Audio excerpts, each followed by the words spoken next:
आज की कहानी है एक भिक्षु की। भिक्षु वह होता है जो सब कुछ त्याग देता है और एक चीज को अपना लक्ष्य बना लेता है। किसी व्यक्ति के भिक्षु बनने के पीछे एक बड़ी वजह होती है। कोई भी भिक्षु ऐसे ही नहीं बन जाता। उस व्यक्ति के भिक्षु बनने के पीछे भी एक बड़ी वजह थी। भिक्षु बनने से पहले उस व्यक्ति के मन ने उसे कई गलत काम करने पे मजबूर किया था। उसने कई पाप किए थे। वह व्यक्ति अपने मन के अनुसार चलने लगता है। उस व्यक्ति के मन ने उसे अपना गुलाम बना रखा था और वह अपने मन का दास था। जीवन में हर सुख और संपदा प्राप्त करने के बाद भी उस आदमी के दिल में बहुत दर्द था और यह मानसिक भय ही उसे एक भिक्षु बना देती है।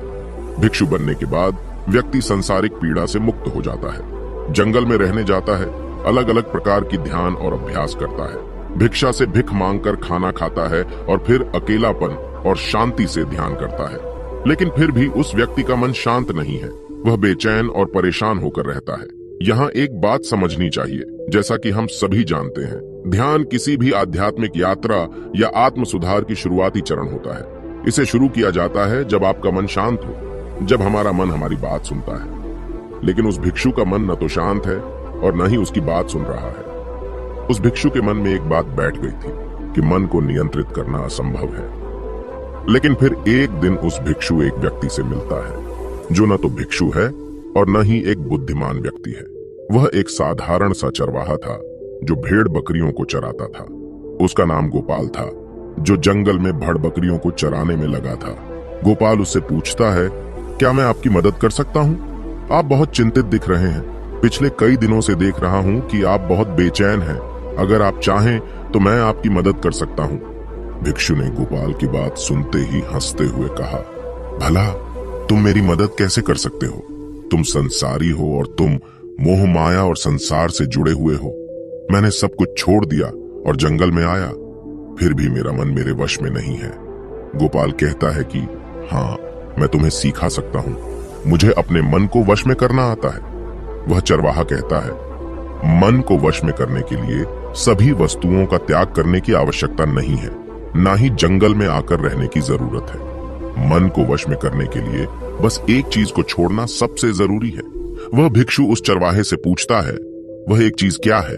चरवाहा कहता है, वह एक चीज है गलत जानकारी। आज तक हमारे भीतर जो भी जानकारी गई है उसी ने हमारे मस्तिष्क और मन का निर्माण किया है। सन्यासी उस चरवाहे से पूछता है, परंतु वह कैसे? वह चरवाहा समझाते हुए कहता है, मान लो तुमने आज तक अपने जीवन में सेब का फल ही नहीं खाया है, तुम्हें सेब के स्वाद के बारे में कुछ भी नहीं पता, तो क्या तुम्हारा मन कभी सेब खाने को कर सकता है?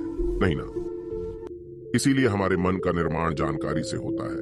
वह सन्यासी चरवाहे की बात से प्रभावित हो जाता है और कहता है, क्या तुम मुझे थोड़ा और विस्तार में बता सकते हो इसके बारे में? गोपाल भिक्षु को बताता है कि अगर तुम अपने मन को नियंत्रित करना चाहते हो तो मेरी बातें ध्यान से सुनो। तुम अपने मन को नियंत्रित कर सकते हो जब तुम अपने मन की जड़ों को देख पाओगे। मन का निर्माण जानकारी से होता है और हमारे शरीर में जानकारी के 5 प्रवेश द्वार होते हैं। पहला, आंख। अपनी आंखों से जो कुछ भी देखते हैं, अच्छा या बुरा, वह सब हमारे मन की याददाश्त में इकट्ठा होता रहता है। दूसरा, कान। जो कुछ भी हम अपने कानों से सुनते हैं हमारे मन में वैसे ही बीज के रूप में बोया जाता है। तीसरा, जीभ। जिस भी चीज का स्वाद हम ले लेते हैं वह हमारे मन की याददाश्त में अंकित हो जाता है। चौथा है नाक। जो एक बार सूंघ लेते हैं, चाहे वह सुगंधित हो या दुर्गंधित, वह हमारे मन में दर्ज होता है। और पांचवा है स्पर्श। जिस चीज को हम एक बार छू लेते हैं, स्पर्श कर देते हैं, उसकी याददाश्त हमारे मन में कहीं ना कहीं अंकित हो जाती है। इन 5 और शारीरिक द्वारों से जो भी जानकारी हमारे अंदर प्रवेश करती है वह जानकारी बीजों के रूप में जमा हो जाती है और धीरे धीरे वृक्ष बनते हैं। हमारा मन मिट्टी की तरह है जिसमें बीज बोए जाते हैं और हमारी बुद्धि बीज बोने वाले किसान की तरह है।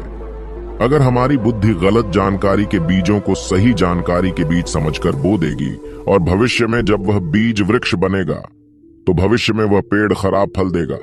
हमारा मन एक उन्नति के काबिल किसी खेती की तरह है जिसमें हम जो भी बीज बोते हैं वह हमारे अंदर उग जाते हैं। जैसे कि एक किसान ध्यान से सही बीज चुनकर उगाता है ताकि उसकी फसल भरपूर और फलदार हो, हमें भी अपने मन को सच्चे और सकारात्मक विचारों से सजाने की जरूरत होती है। जैसे कि एक माली अपने उद्यान की देखभाल करता है, हमें भी अपने मन की देखभाल करनी चाहिए, सच्चे विचारों, अनुभवों और जानकारियों से इसे पोषित करके। इस तरीके से हम अपने अंदर एक समृद्ध भावनाओं, समझदारी और विकास के वृक्षों को खूबसूरती से फूलने देते हैं। तुम्हारा मन तुम्हारे बस में इसीलिए नहीं है क्योंकि तुमने पहले से ही अपने मन में बहुत सारे गलत बीज बो रखी हैं और अब वह बीज बड़े वृक्ष बन चुके हैं। वह सन्यासी उस चरवाहे से पूछता है, अब मैं क्या करूं? क्योंकि अब तक मैंने बहुत सारे गलत बीज बो डाले हैं और मैं उन्हें उखाड़ नहीं सकता। गोपाल भिक्षु से कहता है, तुम अब तक अज्ञानता और अनजाने में गलत बीज बो रहे थे, लेकिन अब से सच्चे मन से सही बीज बोना शुरू करो। अगर अंदर हजारों गलत बीज हैं, तो क्या हुआ? अब तैयार हो जाओ लाखों सही बीज उगाने के लिए। तुम्हें बस ध्यान देना होगा, यह देखना कि इन 5 द्वारों के माध्यम से तुम्हारे अंदर कौन सी जानकारी जा रही है और जो जानकारी आ रही है वह सही है या नहीं। भिक्षु पूछता है, यह कब तक करना होगा? गोपाल कहता है, पूरी जिंदगी। जैसे तुम हर दिन अपने पेट को अच्छा खाना देते हो, ठीक उसी तरह हर दिन अपने मन को भी अच्छी जानकारी और सही विचार दो। जीवन में हर दिन, हर पल तुम्हारे सामने 2 विकल्प होंगे, जिनमें से एक सही होगा और दूसरा गलत, लेकिन तुम्हें हर बार सही विकल्प का चुनाव करना होगा। हमेशा याद रखना, सही चुनाव करने से तुम्हें अंदर दुख हो सकता है, तुम तकलीफ भी हो सकती है, लेकिन वह तकलीफ कुछ समय के लिए ही होगी। तो चाहे अंदर तुम्हारे कितना भी दर्द हो, तुम्हें हर बार सही विकल्प का चुनाव करना होगा। जितनी बार तुम सही चुनते हो, उतने ही अधिक सही बीज तुम्हारे अंदर बोए जाएंगे, और जिस दिन तुम्हारे अंदर सही बीजों की संख्या गलत बीजों की संख्या से अधिक हो जाएगी, उस दिन तुम्हारा मन तुम्हारे नियंत्रण में होगा। लेकिन उस दिन के लिए तुम्हें आज से ही अपने प्रयास को जारी रखना होगा। भिक्षु गोपाल के बातों को समझ जाता है। अगर आपको यह वीडियो पसंद आया हो तो इसे लाइक और अपने दोस्तों और परिवार के साथ भी शेयर करें। नमो बुद्धाय।